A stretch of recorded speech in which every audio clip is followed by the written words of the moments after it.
આપણે જ્યારે આ એપિસોડની શરૂઆત જ્યારે કરી ત્યારે સ્ટ્રેટેજી અને ઓપરેશન એક્સલન્સની વાત કરી.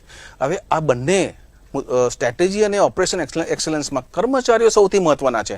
કારણ કે એક કર્મચારીએ સ્ટ્રેટેજી ફોર્મ કરી હશે સિનિયર લીડરે, અને બીજો જે કર્મચારી છે જેણે ઓપરેશન એક્સલન્સ તરીકે એનું અમલીકરણ કર્યું હશે.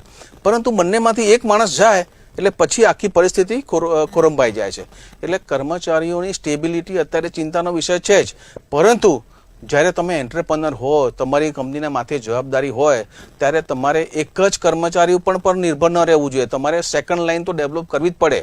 સપોઝ કોઈ કર્મચારી તમારા કંપની માટે બહુ જ ઇમ્પોર્ટન્ટ છે, પરંતુ કોઈ કારણસર 2 મહિના કે 3 મહિનાની એક કર્મચારી રજા પર ઉતરી જાય છે, કંઈક બીમારી પડી કે બીજું કંઈક ફેમિલીનું રીઝન છે, આવા વખતે કર્મચારી એના ન આવવાના લીધે કંપની સફર ન કરે તે જોવાની જવાબદારી બિઝનેસ લીડરની છે. એટલે જ્યારે